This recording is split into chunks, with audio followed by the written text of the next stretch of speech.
taught me nice. Ain't about winning, don't talk to me twice. I don't play dice, I'll make a move on the board, it's precise. The fuck is the price? I took a fiddle and dipped it in ice. I took a call. Hey, we back with another episode of Rap Roll Pod. I got another great guest on the show today. Most of y'all should definitely be familiar with him. If not, I really don't know where you've been. He's known throughout the country. I would say damn near international, but you know, Jackson Farmer, also known as Farmer Freeman. How you doing, bro? Hey, doing great, I want man. to give the people a Thanks for having me. quick backstory. I appreciate you coming through. A quick intro for those who might not be familiar with what you do. Sure. So I'm Jackson Farmer. My company is Farmer Freeman, and we are a cannabis testing lab based out of here in Washington, D.C. And we specialize in genetic-based testing, so like sex testing, determining the sex of your seedlings, or finding different pathogens within your plant. Basically, different tests for your plant while it's still in the cultivation stage. Yeah, he's saving y'all a lot of time and stress with the services he provides. Unfortunately, a lot of people don't know that sex testing is a thing. Yeah, definitely. Or they're maybe misunderstanding it to think that it's something you do right before you switch it into flower. Yeah, misconception. Yeah. There's a lot of confusion around just the whole the service itself. How did you get into this? Was you into science when you was younger? Yeah. So I think I went into college knowing that I wanted to do something science related. Okay. And then I ended up doing biology because it's a little less like math intensive than things like chemistry or physics. Yeah, I was science. Yeah, and I always appreciated like hanging out outside in the woods. I went to high school in North Florida, so it's Okay. like very like woodsy, rural kind of vibe. Gators and shit. Oh yeah. Oh, see. Yeah. I'd be at my buddy's house. We'd be Been outside. smoking in his backyard, and the gators right there. We feed it chicken and shit. Hell, So it could be beat. you get used to it. But yeah. So I always appreciated nature, and so just biology fit right. So did that here in DC, American University. Ended up doing a master's there as well, and the whole goal being like I'm recognizing that cannabis is like an understudied thing. There's not many scientists like actively working in cannabis. No. Especially like back in the early 2010s. And so I was like, okay, maybe I can, use these skills I've learned to, bring it to cannabis and make something unique happen. That's very early, because when did Cali go, when there was that prop something? Before they went medical, they had that other little loop. That was early 2000s, was that like 2013? They went medical or rec in 2013. California, probably rec. Rec in 2013, so that was, yeah. I mean, they've had medical for like decades actually, but it was like kind of a small restricted system for like AIDS and cancer and stuff. Yeah.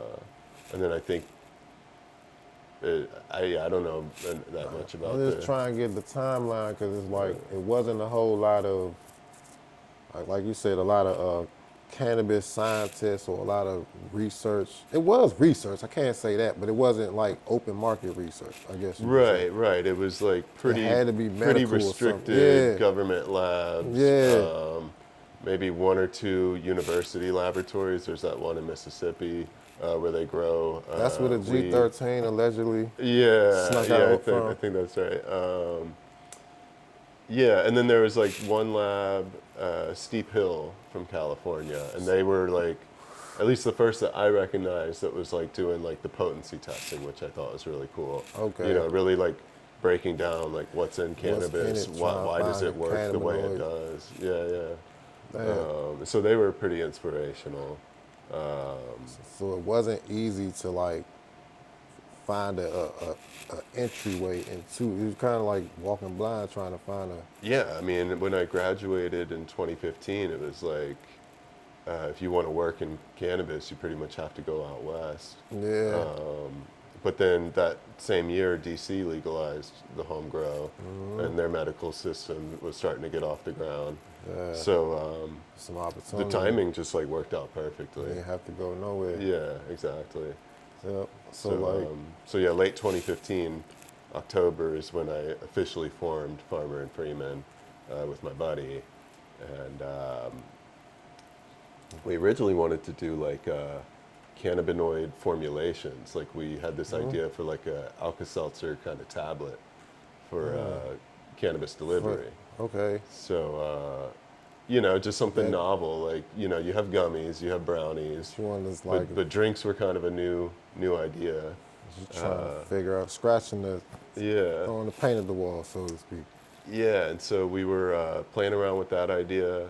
We ended up like getting some kind of like prototype tablet thing. Yeah. But then we were like, you know what? If we want to take this a step further, there's just no real legal way to do that. Right. You know, you're basically drug processing at that point. So we had to go back to the drawing board.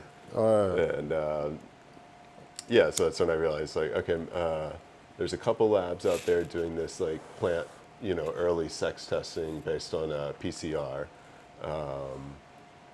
But the problem with those labs were you had to like send them a bunch of like data about yourself. You had to send them like your too much license of growing before you could even see the pricing for this service. No, I'm not doing And so yeah, obviously no one's going to do that. I'm not doing that. So even though it was legal for home cultivation in DC, there was still no access to like, you know, interesting services like Yeah. that. No So auxiliary services that were plant related, so yeah, to speak. yeah. So And those exchanges weren't.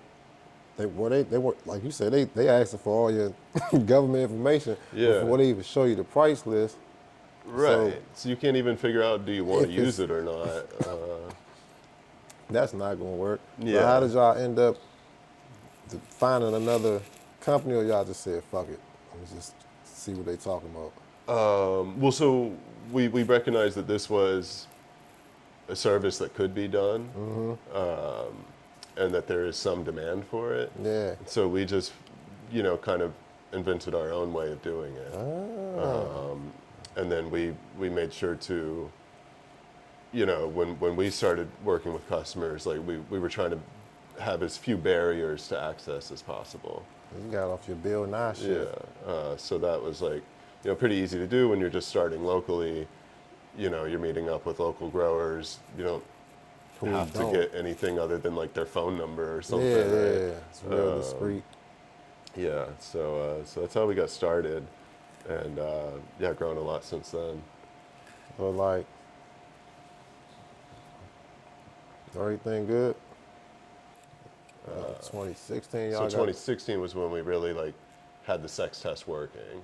Okay. Yeah. So how many iterations of that did you have to go? 'Cause I know it was a trial and error situation. So y'all was pretty much trying to figure that out for like a year. How you would do the testing. Yeah, I mean, there's Did you build a PCR or like? there's like a couple different hows. There's like how do we receive samples? How do we Yeah. test the samples? Yeah. How do we verify that it's working? Right. You know, and how do we deliver that result to the customer? And I was saying like, how long did it take you to get the formula right, so to speak? Like the Yeah. test itself to verify like, all right, I think I got it this Yeah, time. probably like 4 months. Damn. You definitely on some Bill Nye shit. Not a whole lot of time.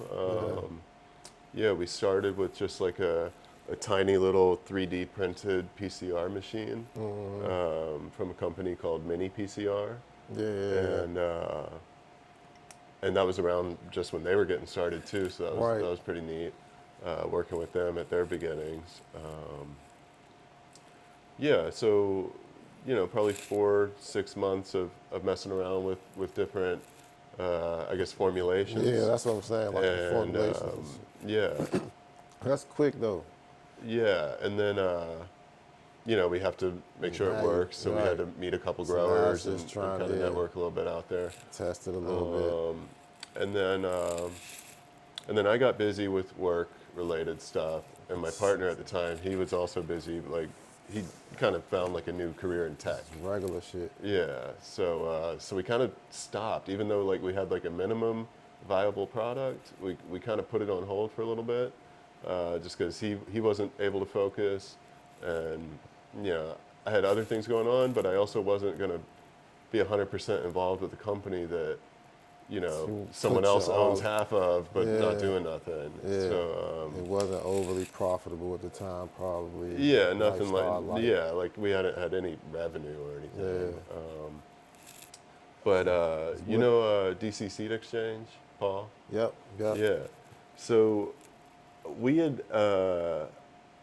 we had a website, and I think we had like a sign at one of the grow shops, like, "Hey, we have this service." Right. And Paul saw that, and even though we weren't really like super active in getting our message out there, he saw that and he was like, "Why are you like not all over the place?" And Yeah. so he was the one that really like, pushed us He put- to get out there. Yeah, he put a lot of people in good positions, man. He definitely is one of those for the cause types. Yeah. You know what I'm saying? Yeah. So meeting That's him crazy. and like him kind of like instilling some confidence that like this product is cool, the service Hell works. yeah. That was like a real boost. That allowed me to talk to my partner. Ended up buying him out, and so once it was fully in my control, like there's Now no you- limits to what we right. can do, right? It's like ain't no restrictions. Yeah, so that's why like on our packaging and stuff it says like trusted since 2017. Like really like we had been working on it for a few years before that. Yeah. But 2017 is like when we The were rebirth. really putting it out there. Man, the Yeah. rebirth. Yeah. And Yeah, then you started so, to expand into other forms of testing. But Yeah. You almost, I feel like this is obviously it's a very profitable and necessary business, but because I'm a regular seed guy. Right. I'm not gonna say I don't like feminized seeds. I know they had their purpose or what have you, but I Yeah. feel like regular seeds are better. It could be that's- superstitious, it could be whatever. But you Yeah. know what I'm saying? So for the conception to be amongst home growers or the narrative this kind of pushed is like feminized seeds are more convenient and just don't waste your time, this, that, and the third, your space, et cetera, et cetera. Right. I appreciate this type Yeah. of innovation in the space. You know what I'm saying? Yeah. She almost let her go.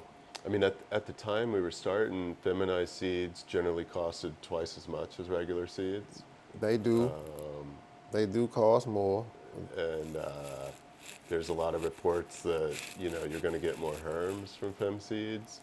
I don't know if there's any like real data to back that up, but that was like the word on the street. Yeah, right? yeah. It's hit or miss. Yeah. I feel like all of that depends on. I mean, it's hit or miss. It comes from the strength of the genetics that they started with. Yeah. So if it wasn't necessarily a vetted plant that got tendencies to it already, and Right. you're using that to produce pollen, everything that it pollinates is going to have those Gonna tendencies kind of get as well. passed down. Yeah. Yeah. So it's hit or miss, but if you pop enough of them, you'll still get a boy and you'll definitely get a herm. So it's just like you're rolling the dice. You'll get mostly girls. I'm not opposed to it. I just feel like all the information necessarily isn't clear, Yeah.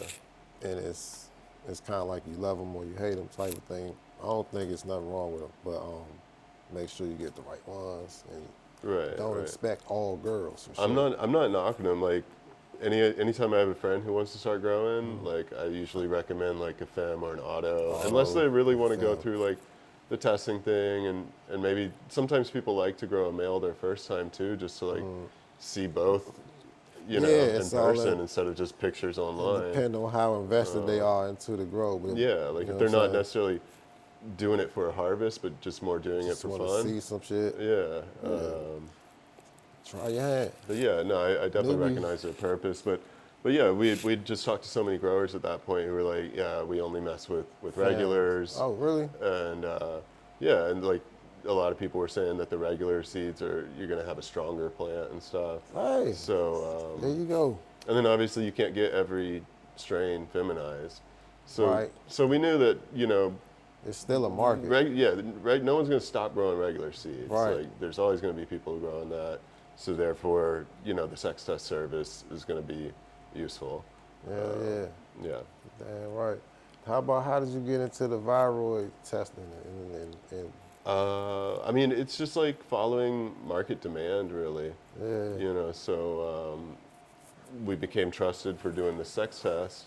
Now, as I guess like the cannabis cultivation knowledge base expands, people are like Yeah. starting to recognize that there's these diseases, and not just that they're there, but you can actually detect them early. How serious? So like the HL, what is it? Hops, Hop latent viroid. hop latent viral. Yeah. So like, how serious is it, and how,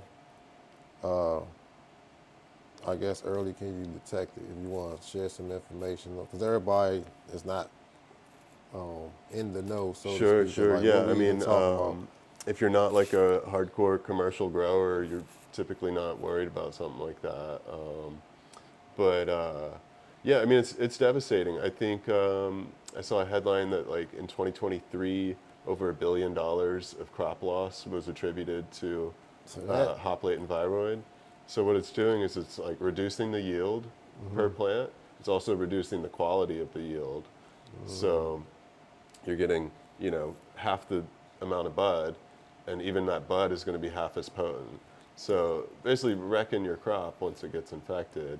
what's a sign of it? Like, how would one know that you ain't gonna know until you harvest? Yeah, I mean, so If you by the got, time you start like seeing the symptoms, it's past so it's called hop latent viroid. The latent means it'll stay in your plant for a little while before it even shows any kind of negative effects. So once you Okay. start seeing like that reduced yield or kind of strange branching patterns, Okay. that That's a at that sign. point the virus is all It's over your already plant. done. Yeah, all up in there. Damn. But we can detect it before it gets to that point because it like hangs out in the roots, and then it waits for your plant to like kind of get stressed or sick or something, and at that point it'll start to move Take up off. into the branches and start having further effects. Oh, So we can test the root of your plant before it's test showing any symptoms and tell you, hey, this one is infected. You probably want to try to regrow it from clone or tissue culture and try to get like a piece of that plant that doesn't have the viroid and just start working with that, or just get rid of that plant altogether before the viroid spreads and you start to see that negative effect on your other strains. so that's damn. So yeah, all right. So how does it pass from plant to plant, just by being around them? Yeah, I mean it's not like Is it- an airborne kind of thing, Yeah. but what's happening is like you Well, you they get your have- trim tools, you're defoliating a plant, and then you take it that same pair of scissors to your next To plant. another. Or if you're Like some maybe open touching the wounds. plant, yeah, Open wound it's type like shit. fluid contact. So it can even be like on your hands, if you're like touching a leaf, you actually break that leaf a little bit, you pass it that way. Fluid type shit. And then like, if you're doing like a living soil or you use the same soil over and over Yeah. again, like, some of that plant material is going to be in that soil. That plant material is infected, then your soil's going to be kind of hot. All right, got you. Yeah. So it's So in the roots, so it can pass through. Saying you have one plant in it that has it, that plant's in the same bed or environment, or Yeah. maybe not even in the same bed, but you take that plant out, reuse that soil, put other plants in it. That's one way it can transfer yeah, to or another. you're working with one plant, Or then you- you go to the next plant, even though they're Yeah. not physically touching. Touching, you're but you're you- the transfer. You're the transfer. Insects can also transfer it. Oh, So, as a bug is munching on those leaves and stuff, it moves plant to plant. It can definitely pass diseases like that. damn. So, So you know, got so to just be one more reason to have like good insect good control. IPM.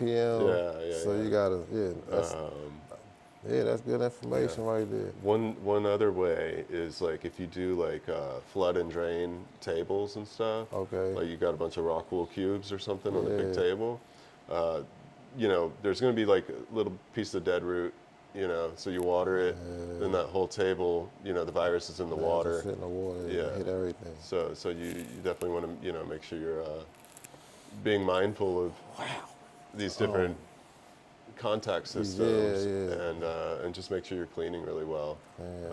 Make sure you're using bleach to clean. Bleach and not bringing in contaminated plants into your Yeah, yeah, environment at the definitely. same You want to time be testing plants before you bring them before you in. bring them in. Yeah, you want to have like a little like a quarantine zone. You Absolutely. know, maybe one tent where you're excited for these cuts that you just got in the mail, They got to stay but where they at. exactly, you need to vet You them. gotta stay in. You Yeah, gotta vet and them. Quarantine period is definitely a necessity. That it's a step that a lot of people skip over because, like you said, they're just so happy to get the cut. yeah, They might not have enough space. They might just try to roll right into whatever. But you gotta take the proper precautions to quarantine something new coming into your grow environment to keep everything safe and flowing the way it was flowing before you brought the joint in there. But so like, all right, once so you were saying you can get you can try to get rid of it if you clone a portion of the plant that's not infected yet. yeah, That would typically be a top. yeah. So like, you know, some groups claim that they can get rid of it just through traditional like cloning, and then there's these companies that specialize in tissue culture, where instead of like taking like a whole top of the plant or a whole branch and growing a new plant from that, they're like dissecting the plant, and they Like got like a under surgical. like a microscope. Yeah, they got like Yeah. little surgical tools, and they're cutting out like these couple of cells, and supposedly these cells, the viroid isn't able to get into those specific cells. And so then you transfer those cells to like basically like a petri dish Yeah. with like it has some nutrients that kind of mimics, you know, soil or whatever the plant needs, right? Tissue clone. And, you know, it's not going to grow into a big plant quite as fast as like a whole branch would, but, you know, 3 to 6 months later, you are going to have something that saved it. resembles a plant. Yeah, you saved it. You just got to start all the way from scratch, Yeah, like and you're going to surgery, want to be testing too. the whole way. Yeah, just to make sure you're not, you know, you didn't accidentally get some material or, you know. Damn. Yeah, that cut got to be worth it. Yeah, that, for real. Like, so when we deliver, you know, the That bad gotta be worth news to folks that they have an infection, very often they're like, well, so what do we do now? And it's like, Start over. pretty much start over unless that plant is worth like, you know, more than a couple $1,000 to you, because Yeah. that's what the tissue culture labs are going to charge you. Right. And they're going to take a year. And I don't even know if they really guarantee their work. Yeah. Yeah, it's just, so it's got to be a plant that's truly critical to your really- operation. Yeah. Otherwise, yeah, just start over and figure out what went wrong the first time. You know, was it, did you have somebody come into your facility Start who was just rolling up a joint of some infected bud, you know? Mm. Because it'll last in the dried plant material. So, so if you're handling dry leaf, dry bud Yeah. from a plant that had that disease, you know, you're going to have it. Particles. Yeah. So, That shit deadly as a motherfucker. yeah. How many other different types of viroids have you heard about outside of that one? We've Anything heard of. new on the horizon we need to be looking out for? It kind of depends on like your region, like where you're growing. So like out in Colorado, Washington, California, like West Coast, Yeah. they're dealing with something called beet curly top. And so I guess as the name implies, like your leaves and the tops of your plant start to like curl Curl and up. grow kind of like deformed. Yeah. And it's spread through a bug called the beet hopper. So I guess like a grasshopper. Grasshoppers. They're munching on, beets for, I guess, sugar, like sugar beets. And Damn. then they move to, your Those outdoor weed grow, crops, yeah. that's kind of next to it. And And start mixing and matching. yeah, yeah. And And that's so on the west. that's where we hear most reports of it. Yeah, I don't think Right. we've detected it on anything here on the East Coast. Anything new on the east that we need to be looking around for? Everything looking kind of balanced right now. Yeah, I mean, I think the East Coast does have an advantage because like a lot of our plants like are newer. We're Yeah. not running like these legacy genetics that California's true. had for like 30 years. That's true. So there's just like literally less time for that viroid to kind Still of in its infancy. in a cement sense. itself into the Yeah. systems. They A are lot of grabbing East some of Coasters. those cuts from out there, but yeah, Yeah. it's a much smaller. They have like everything out Right, there. and they've been doing it so long that they trade cuts back and forth. Yep. But like here on the East Coast, like it hasn't been legal as long, so people generally like grow from Keep seed everything in house. because they're not like communicating to other growers that What they're they not putting have or themselves what they out there, doing, yeah. so they're not receiving cuts. So what, It's very more isolated. I heard. So it's what's to the rumor that some of these viroids can transfer to plants through seed or through Yeah, breeding. so I mean, Is that true, or is it just like bro science? or no, something? no, no, totally true. Okay. Yeah, so I think you get different numbers depending on the source you read Yeah. it from, but like I think like 40 to 70% of the seeds of an infected plant will then will have the have viroid. The viroid.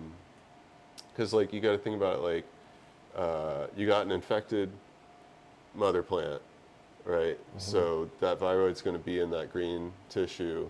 Once that's pollinated, that flower starts to make the seeds. Like the viroid's still going to be part of that seed development process, right? It's going to become the coat or that embryonic leaf, or I don't know exactly Damn. how it works, but yeah. So So if you're it's making embedded seeds, into you definitely want to test, the pollen donor and the mother mom, plant. obviously. So you about, know. after that is then it's baked in. You can't tissue culture that out. Is it in? Is it I don't permanent? know. Or are you hoping to catch one of the half that's not Yeah, infected? right. Like, It's what's it? It's crapshoot. Yeah. Flipping the coin.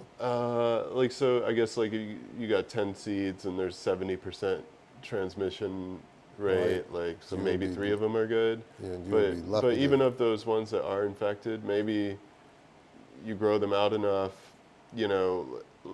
the viroid tends to hang out in the root zone Yeah. before it shows up in the leaves. And then you already So spread maybe it. you could take cuts before it spreads up into the leaf and branches, but We all fucked. not a whole lot of this is, it's still very actively studied. So like We're screwed. maybe, We're screwed. but yeah, you gotta just recognize like how novel it is. Other crops we've known about their diseases for decades, and so we know very much like how it's spread and what it's doing to the plant, Right. and therefore how to better control it. But for cannabis, like I think It's all this is- HLVD was only identified like It's still 7, new. 8 years ago or something. So Yeah, we're very fresh into like them taking it serious to have enough. yeah, How was it? So like, I'm saying, seed exchange got you back into the flow. Got back into the driver's seat. How was it scaling up to? Was y'all not? You got customers all across the country. yeah, You know what I'm saying? Or partnerships, however you want to look at it. How was it like scaling up to get to the point where y'all could like handle the load? Because now growing is, or did you just try to target more areas that just had home grow so that you would be able to service them? Which way was it? They find you or did you find them? It's a lot of them finding us, because like there's not like you can't really advertise in cannabis, right? Yeah.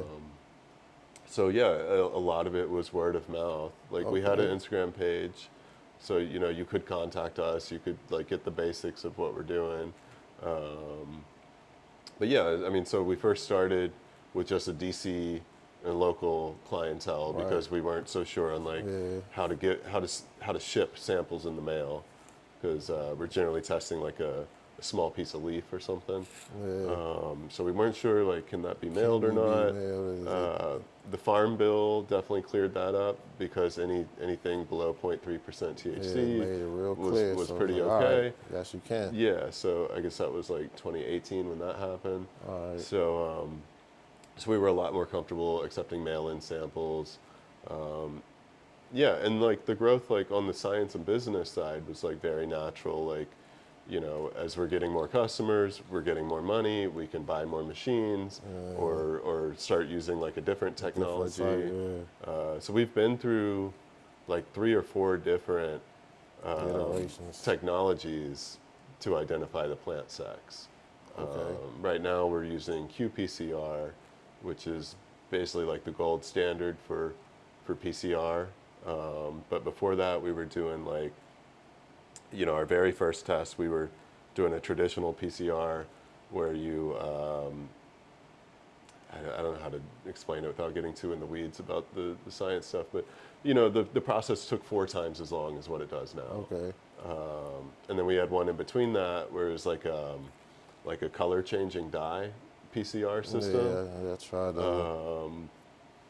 And that was nice because it was fast, but it wasn't giving us as much data as the qPCR system. Data or like inaccurate data. Well, data to show if it's accurate or Anything, not.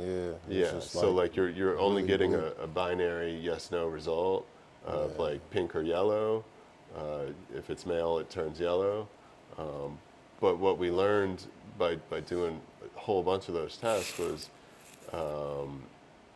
it'll turn yellow. It's not super It's accurate. not a guarantee. Yeah, like we found like if your samples were had like sulfur residue on it, it would immediately turn the color of that It would reagent. throw it off.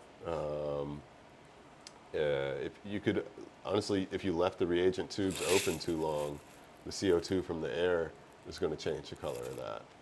So so there are too many pitfalls. Too with many that. variables. Yeah, and so with the qPCR, it's cool because not only are we getting a male or female result, we're also getting a result for every single sample that shows the PCR process ran successfully.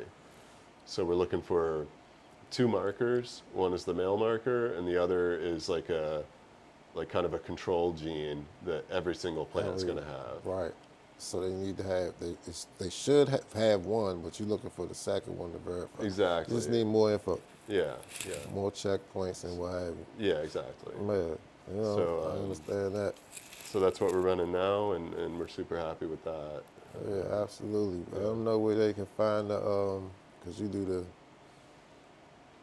I know you do the deals on Black Friday, so you about to have a 420 sale coming up soon. Yeah. Yeah, you just let them know what this 420 special is going to be. Yeah. You know what I'm saying? Yeah, so we have our standard pricing, but every year on 420 and Black Friday, that's when we have our sales, and it's usually $10 per sample or less, with free shipping, no order minimum. So pretty good savings if you buy on those two times of the year. And one thing we've also done is we don't put an expiration date on our test kits. Yeah. So you can like you can stock up these 2 times a year. They numbered. And just kind of use them as the year goes on. Yeah. And they numbered. Yeah. So a lot of our regular customers have learned like, okay, let's buy Stock during up. this time. Yeah. Exactly. That's time to get But even if you don't, like, we feel pretty confident that the pricing is affordable and worth it, especially if you're testing your plants early. You're going to get more value than if you test it right before you flip into flower, because You can you're test saving them as those weeks soon of as, time. as soon as they pop leaves, right? Yeah, like as soon as you're comfortable taking like a 1/2-inch tip of a leaf, Yeah. then we can test it. It's usually like 7 to 10 days after First week. sprout. Yeah, First week it gets sprout. yeah. You know what I'm saying? So go ahead, stop being cheap. Get them damn sex tests. And you've done it a whole bunch of times. Yeah, I used to. I, I, I, I just buy them so that I don't have to. So I could, cause I pop a lot of seeds. Yeah. So you was getting a little costly for somebody like myself. So I just went ahead and bought the machine or one of them. And then I tried to sell some. I still kind of do, but not really, because I popped so many. So I was like, Yeah, I don't when you can market only it. fit like 8 or 16 samples in I the could do, machine, like it I could do yeah kind up of to takes a while. 16, but it's more so I don't be wanting to sell the test that I know I'm gonna use. So it's like Oh, I see. I I see. buy them for me. So I stopped. But yeah, it's definitely saves you a lot of time. You know what I'm saying? Yeah. And like I said earlier, I'm a regular seed guy. I feel like regular seeds are much more. They're just a better, stronger seed. So, I'm always with it. But I appreciate you coming through, man. Let Yeah, these people know the website, farmerfreeman.com. that's right. They can follow you on IG at Farmer. Farmer Freeman EZXY. Kind of a mouthful, but Well, is what it is. yeah, There's a person who has the Farmer Freeman handle, and yeah. I'm just like so blown. I'm like, can I please get that from you? It would make my life They so much might, they easier. might fall off soon. You Yeah, just gotta keep poking your head in. exactly, keep exactly. trying your ass. Shit. But man, yeah, I know. I really appreciate you having me out here. No doubt, man. Appreciate you. Just like shows like this, especially like local ones, right? Yeah. It's just so critical to, Getting the word keeping the out. community strong, right? You're like kind of keeping us all together. I feel So like we got a strong, we got a look. It don't. We got a base here, like, and we definitely have a community here. yeah, In all, like, I don't care how you look at it, DMV, whatever, whatever. yeah, exactly. DC, Maryland. Now that we all green light, like we have all the pieces here. We just gotta hold the shit down. So Yeah. I think DMV, has a lot of potential to be like, kind of the top of the East Coast as far as like cannabis innovation and stuff like that. we So have the opportunity. yeah, So we just gotta keep this shit tight. I know everybody don't necessarily get along. yeah, We all got our own ideas and all of that, but trust me, we're gonna get there. You know what I'm saying? Yeah, So I yeah. definitely appreciate Yeah. you, man. Yeah, I absolutely. need you to pull up to the 420 session if you're available too. Okay. You know? Yeah, no National Cannabis Fest this year. So Nah, she having it well, this it's in year. July. Yeah, it's in July. So what are we doing on 420? We got the Easter set. Okay. You know what I'm saying? Yeah. And she's still doing 420 week. So she know how she do them events Okay. throughout 420 week Okay. for the community. Yeah, and then she yeah. do something with Like Policy Day, like the. yeah, she's still doing all of that stuff. Okay. They just moved the festival to July. Okay. So everything gonna be all right. We gonna get it. We gonna get it. You know what I'm saying? So catch y'all on the next one, man.